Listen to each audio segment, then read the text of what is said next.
Moscow also sent a message. Two of her colleagues at her Moscow newspaper, Novaya Gazeta, had been murdered. And I learned that at the funeral of the second, she told a colleague, "I will be next." By the time of that second funeral, she'd been arrested, beaten, tortured, and endured a mock execution. Yet she continued to make dangerous trips to Chechnya to expose the atrocities committed by the Russian army and the warlords President Vladimir Putin had placed in power there. On October 5th, 2006, she announced on Radio Liberty that she was investigating Putin's appointed leader of Chechnya, Ramzan Kadyrov. She said she was looking forward to seeing him in the prisoner's dock. 2 days later, as she predicted, she became the third Novaya journalist to be murdered. And so I never got to find out from her what she thought it took for two young newspaper editors in the auto plant town of Tolyatti to stay on a story after being told they too would be murdered. Day after day, Valery Ivanov and Alexei Sidorov had exposed the corrupt relationship between Tolyatti's politicians, the mafia, the police, and the auto plant's directors. Ivanov was confident and forceful, a natural director of the events around him. Sidorov was younger and shyer, always ready to admit how frightened he was, especially after mobsters met with Ivanov and told him they put a price on his head. Ivanov not only ignored the death sentence, but began work on a sweeping article that made him more of a threat to the state's ultimate power brokers than to the mobsters.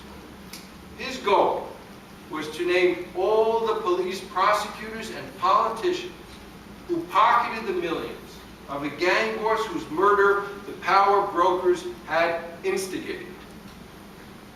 Midway into the article, when he was 32, Ivanov was shot dead in front of his apartment house. Sidorov was terrified he would be next. He refused to take over for Ivanov, and he fled town for his life. Then he returned and took over the paper, knowing he too would probably be murdered if he picked up Ivanov's last story. But that is exactly what he did. A few days before the article was to go to press, Sidorov was coming home from work when he was attacked and stabbed to death in front of his apartment house. He was carrying all the research and documents for Ivanov's article. The material was stolen, and the article was never published.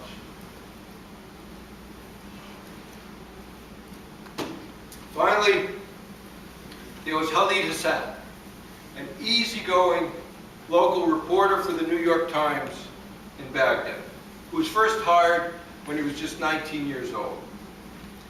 For years, Khalid faced being murdered every time he made the commute to the Times from Saidia, which is Baghdad's most violent neighborhood. And yet, after the commute, he would leave the safety of the Times compound to report on car bombings and the corruption of police who took payoffs from insurgents. He was threatened by Al-Qaeda in his neighborhood, but he refused to give in to their demands to quit the Times. He also refused to flee his neighborhood. On July 10th, 2007, after filing a report about an Al-Qaeda member, he told his fiancée, "It's near the end." 3 days later, insurgents followed him from his neighborhood, and as he predicted, they shot him dead. He was 23 years old. Now, the masterminds of most of these murders and their motives were fairly well known when I arrived in their towns. So a whodunit book was not what I was interested in writing. From Colombia to the Philippines to Iraq, outraged politicians, cops, gangsters, and insurgents kill journalists for pretty much the same reasons. But each journalist risks being murdered according to their own compelling logic. So my book isn't really a series of murder investigations, but life investigations. Each chapter is a psychological detective story about heroes who adopted press freedom ideals that were considered death sentences in their homelands. In every one of the journalists' lives, I discovered hidden transformational events, things that had happened to them or that they had done to others that shaped their careers and their deaths. What I found was that extraordinary goodness sometimes has its source in its opposite. You'll get 4 pages into my biography of Guillermo Bravo in Colombia and see that in his last weeks, there was a mysterious dimension to his extreme risk-taking that governed my investigation of his life. I was able to follow that mystery backwards to a time when he was reaping the rewards of being the son of a member of the ruling class, the Obitas Mafia. At 23, working for the police, he murdered a left-wing workman in a bar. It was a crime that changed his life.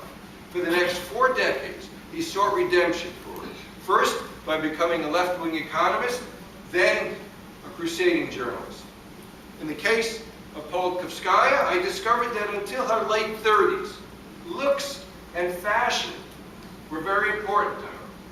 She'd led a privileged life until then, and her reporting on the Moscow elite reflected that. She all but ignored the suffering of Chechens during the First Chechen War. Then, on August 27, 1996, at the end of that war, she'd experienced an overwhelming catharsis of shame at a Moscow refugee center.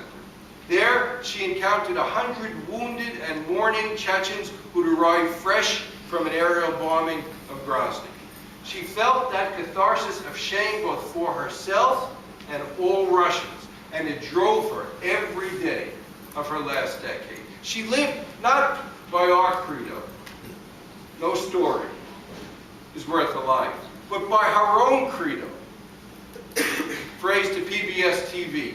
That story, the Chechen story, is worth a life.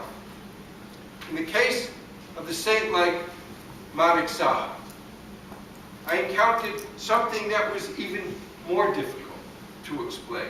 Selflessness that seemed to come from pure goodness.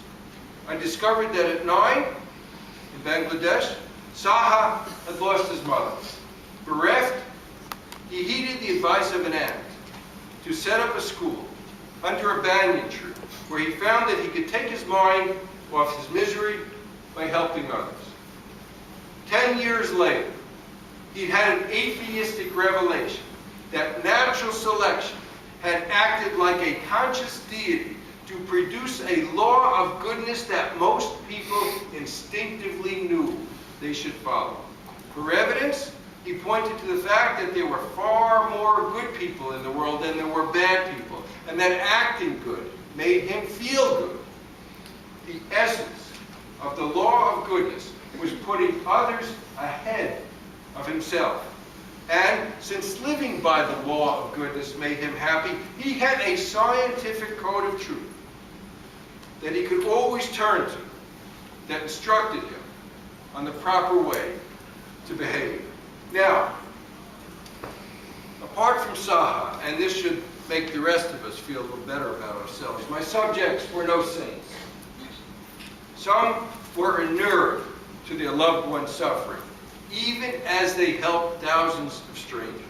A few had personalities that could make them cruel friends and insufferable colleagues. And 2 had sexual lives that would fill several scandal sheets, and which I discovered were connected like hot wires to their crusading journalism. There were so many different threads that braided into their psyches that my fingers were often frozen.